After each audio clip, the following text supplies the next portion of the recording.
when a narcissist suddenly goes silent, most people make a fundamental mistake. They interpret that silence as a display of dominance. They see it as a mark of control, a cold wall of superiority designed to crush your spirit. But tonight, I want to offer you a different lens, one that is more psychologically accurate and philosophically revealing. That silence is not power. It is fear. It is not strength. It is avoidance. Most importantly, it is exposure. That silence is the sound of a hollow spirit shrinking back from something it cannot manipulate. Your growing awareness. Let us break this down. Narcissists operate on a singular foundation: emotional leverage.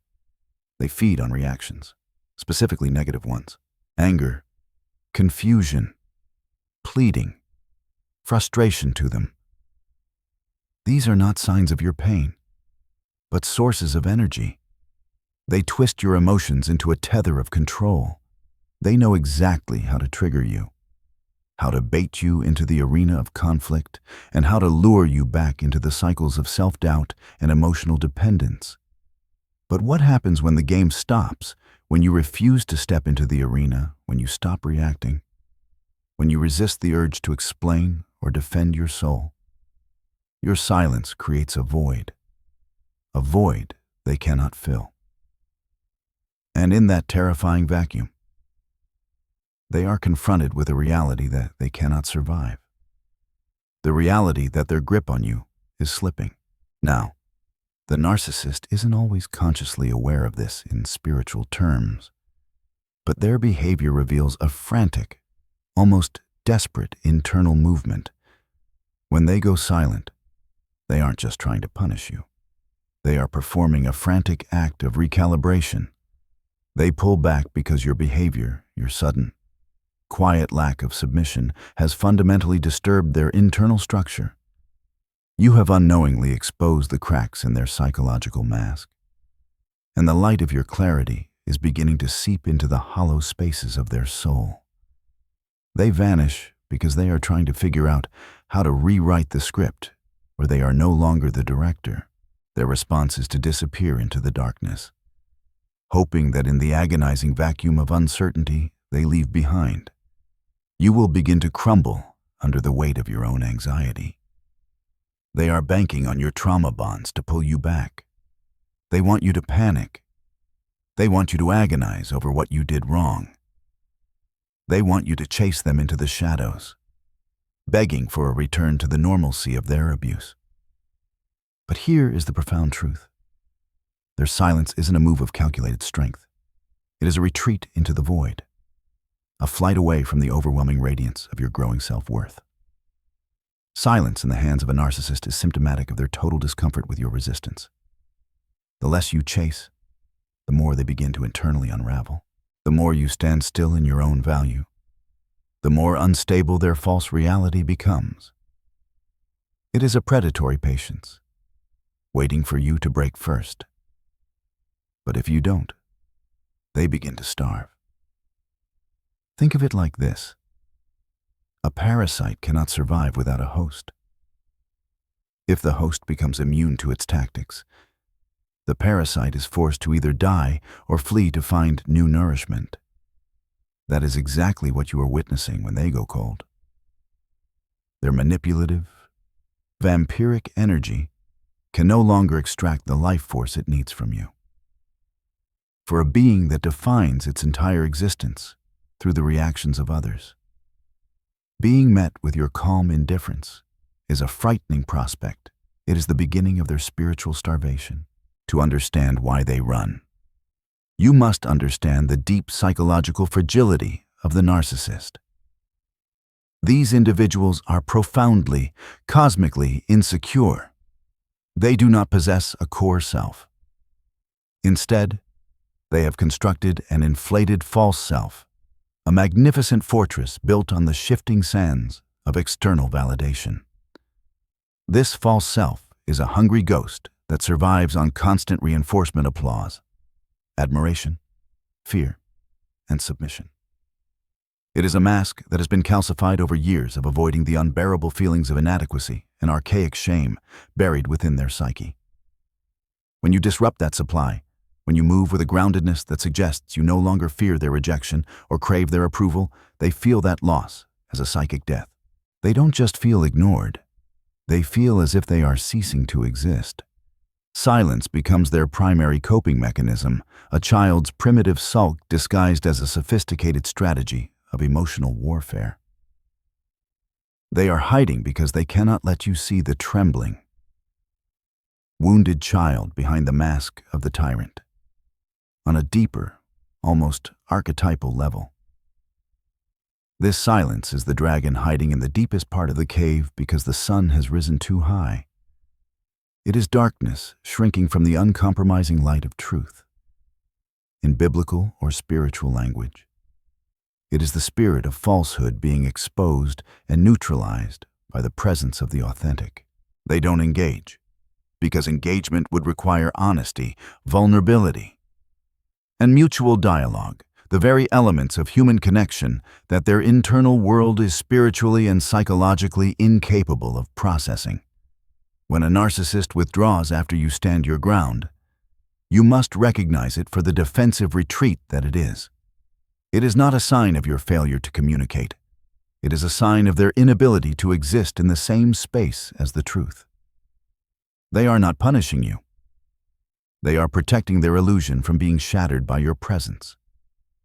If they were to confront you openly without their masks, they would be forced to face the hollow, echoing void of their own soul, a confrontation they are terrified to initiate. Whether you interpret this as a demonic energy, a pathological personality disorder, or a dark archetype, the reality is the same. A person governed by a narcissistic spirit is essentially enslaved to a grand illusion. They are prisoners of their own performance, forever terrified of the one thing that could actually save them: authenticity. This is why your journey toward healing is perceived by them as an act of war. When you begin to live truthfully, when you speak with clarity, act with integrity, and hold firm boundaries, you become a living symbol of the very authenticity they have rejected. You embody the frequency they have spent their lives trying to drown out. Your presence alone, even when you say nothing, becomes a massive confrontation to their lie. They pull back not because you have lost your value, but because you have become spiritually dangerous to their system of control. Your silence is an act of power rooted in clarity. Theirs is a desperate act of preservation rooted in confusion. You don't respond because you have found your center and no longer need to defend your reality. They don't respond because they have lost their leverage and don't know how to navigate a world where they aren't the ones pulling the strings. In this profound reversal of roles, the illusion of their dominance collapses, leaving only the truth of their fragility. This transition can be deeply unsettling for the survivor. You might find yourself trapped in the why. Why did they vanish? What did I do to cause this sudden frost? That is exactly the psychological wound they want to keep open. They want to plant the seeds of self-doubt so that you will eventually beg for closure. But you must resist this urge with everything you have.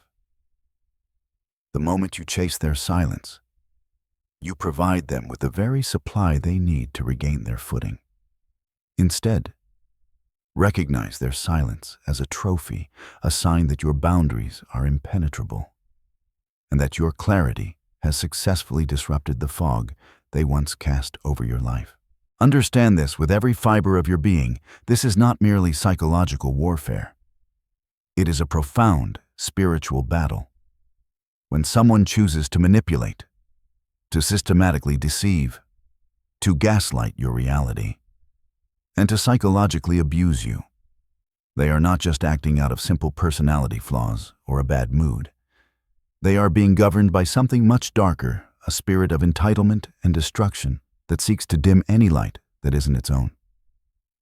Your refusal to bow to that force, your refusal to stay small and silent for their comfort, is nothing less than an act of spiritual rebellion. When the narcissist senses this rebellion, When they feel the hook of their manipulation failing to find a hold in your soul, they may cloak their sudden retreat in a wall of silence. But you must see that retreat for what it truly is, proof of your burgeoning influence. You have become the mirror they can no longer stand to look into because it reflects a truth they have spent a lifetime running from.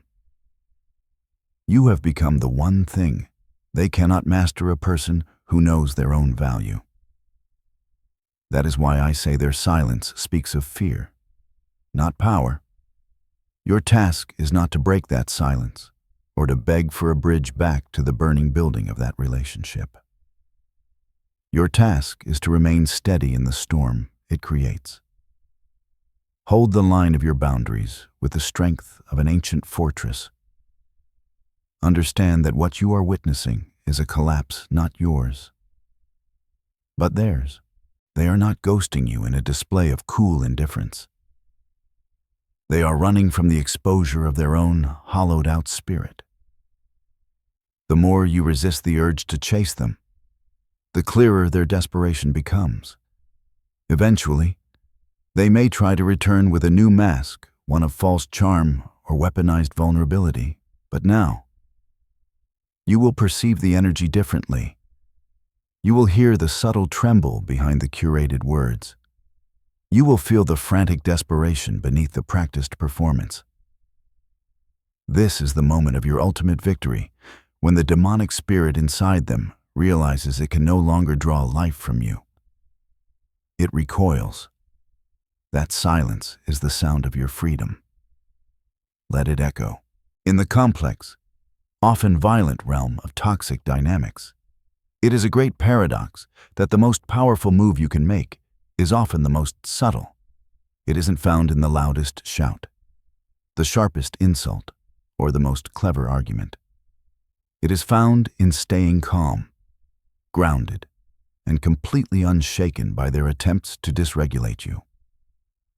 When you do this, when you deliberately stop reacting, the narcissist doesn't see peace. They see a catastrophic danger. Because your calmness doesn't just signal self-control, it signals a total loss of their control over you. For the narcissist, that loss is a deeply spiritual and existential threat. You have to understand what emotional control means to them. It is their currency, their oxygen, their very lifeblood. Their sense of self is an external construction, a fragile house of cards that requires others to respond in specific ways to stay upright. If you admire them, they feel powerful. If you fear them, they feel dominant. If you hate them, they still feel significant because they are occupying the center of your attention. But if you remain calm, unmoved, and essentially indifferent, something inside their internal structure begins to panic. That absence of reaction exposes a horrifying truth they cannot manage. They no longer matter to you, to a narcissistic spirit. Being irrelevant is a fate worse than death. They don't just feed on praise, they feed on the intensity of your engagement.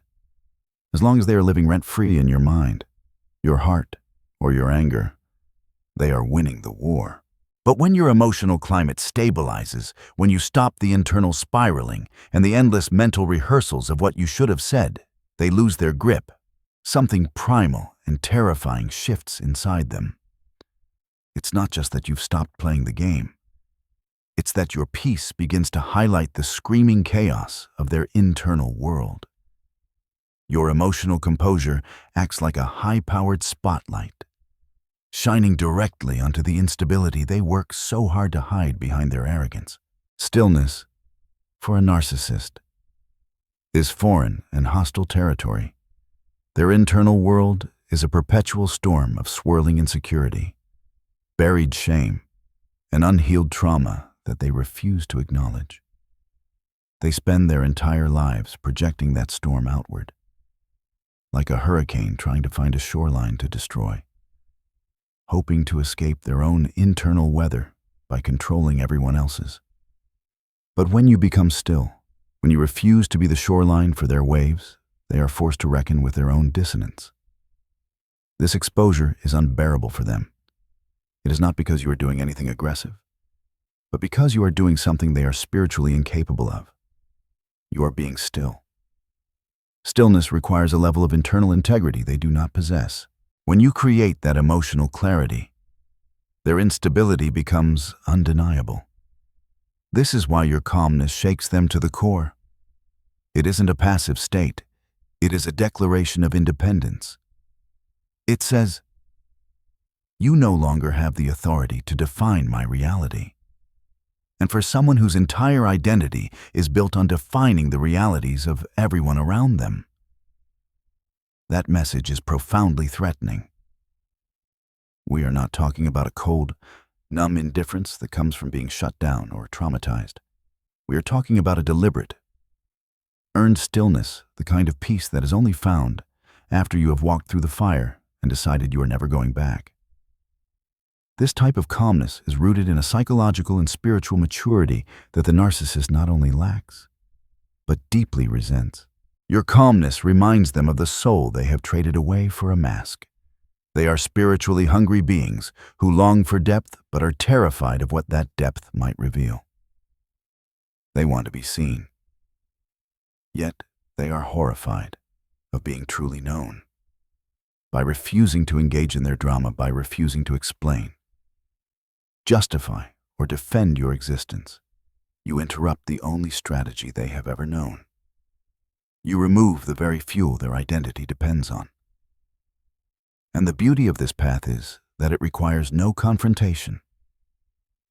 You don't need to name, call, or prove your point. In the presence of your unshakable truth, their illusion has no choice but to begin its long, inevitable crumble. When you become truly calm, do not expect the narcissist to simply walk away in peace. Instead, you must prepare for the escalation.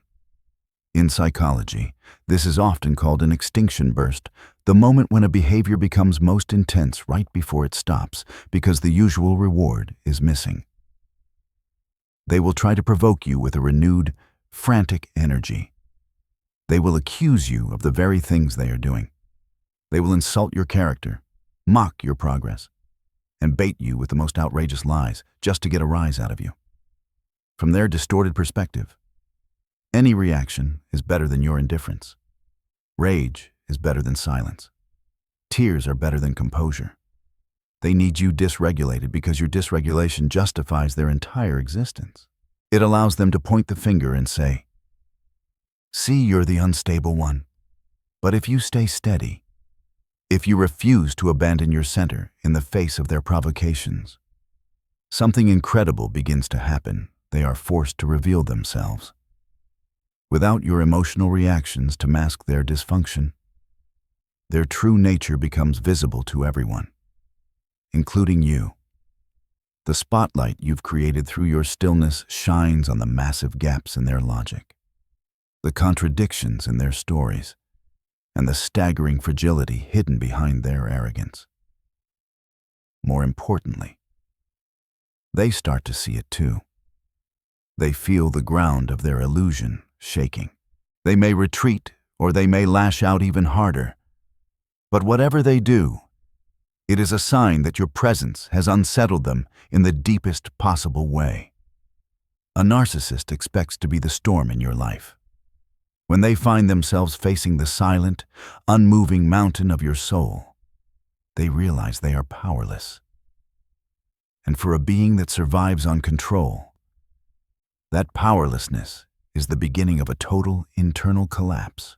It is a profound realization to understand that the narcissist's power was never actually real.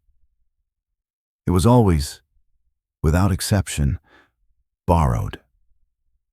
It was a power they drew from your reactions, your empathy, and your willingness to engage in their theater. Think about the gravity of that. They didn't have inherent strength. They only had access to yours. They are like a shadow that can only exist because there is a light to be blocked. The moment you stop handing over your energy, the moment you stop defending your worth to someone who is committed to misunderstanding you, the illusion falls apart. They shrink, they tremble, they panic in the face of your silence.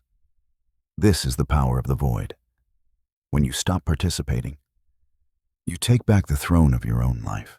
This is why the process of detaching is so difficult. You're reclaiming a part of yourself that you've been conditioned to give away.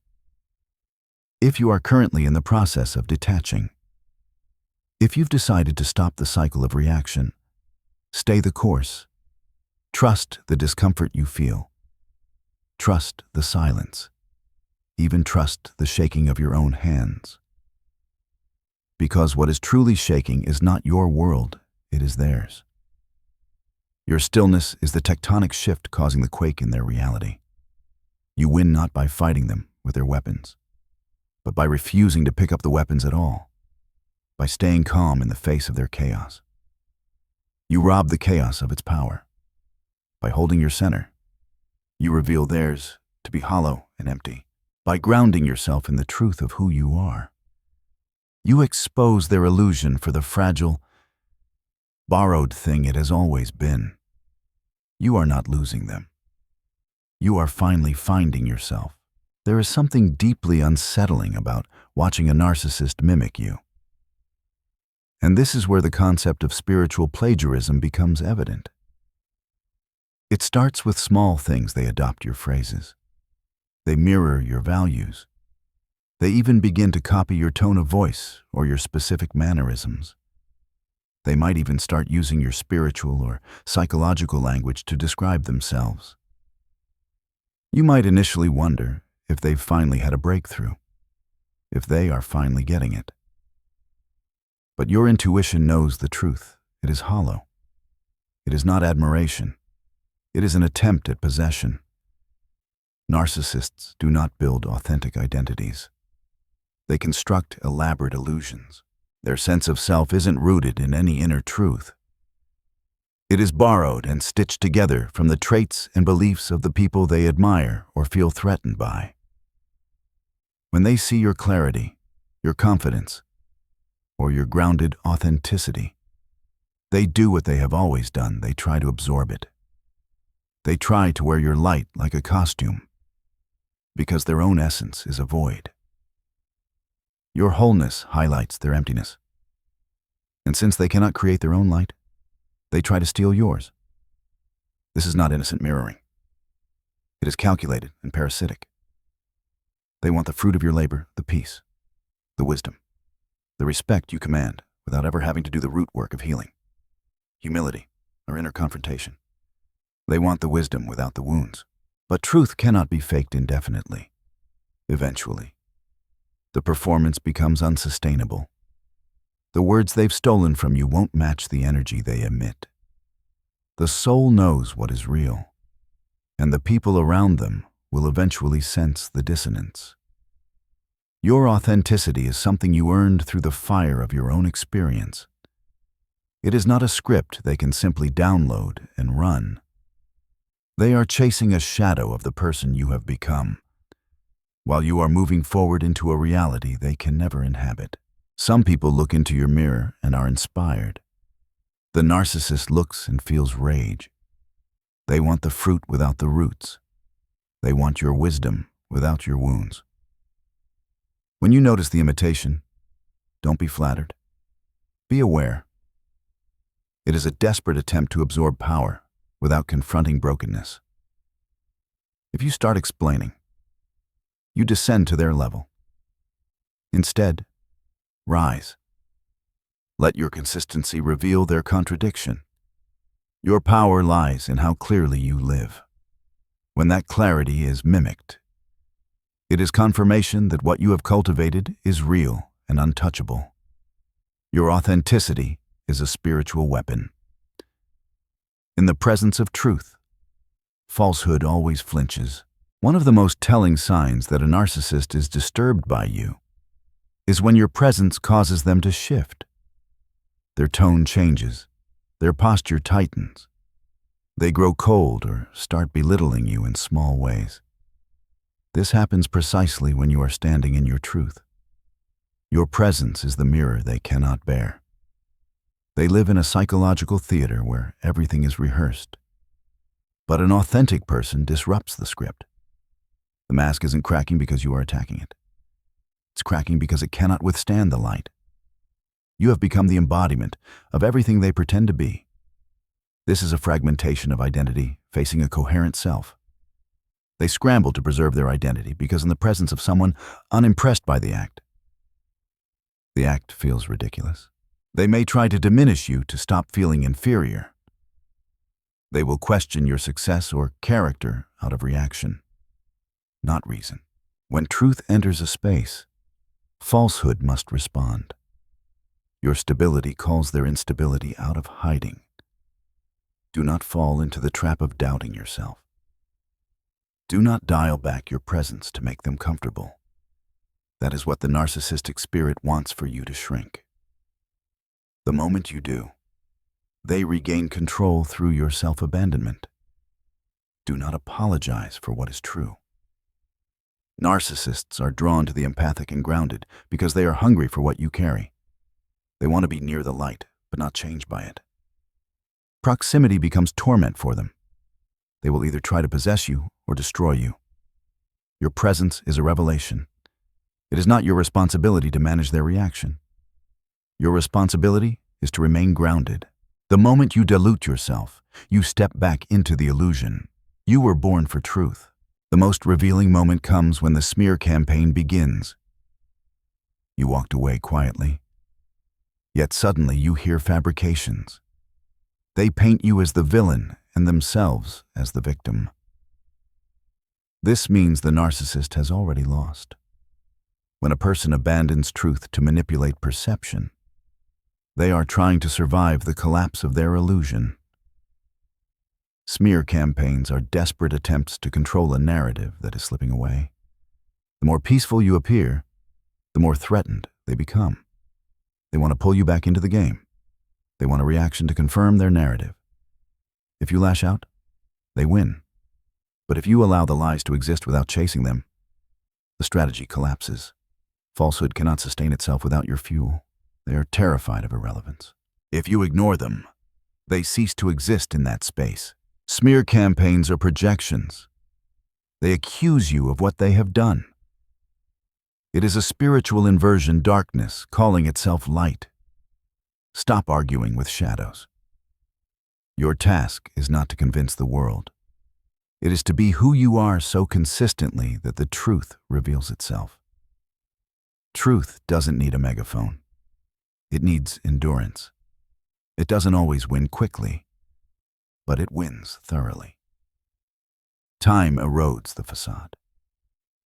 The truth becomes more radiant the longer it stands unshaken. Your greatest strength is dignity and self-possession. They can take your name in conversations, but they cannot take your character. They can twist your story, but they cannot rewrite your soul. Refusing to fight back in the way they expect is not weakness. It is spiritual mastery. Only those with nothing to prove can stand in that silence. Only those who have moved beyond the need for approval can stay calm while being misrepresented. As you walk away, remember that you are not just leaving a person. You are leaving an entire system of illusion. The silence you leave behind is not an empty space. It is a sacred boundary. The narcissist will stay trapped in their cycle, chasing shadows and mimicking lights they can never own. But you are free. You have reclaimed your energy, your narrative, and your soul. Let the silence echo. Let it be the reminder that you are no longer a participant in the shadow games. You have stepped out of the theater and into the sun, and in that light, you are untouchable. Stay grounded, stay true, and never forget, your stillness is the most powerful thing you own.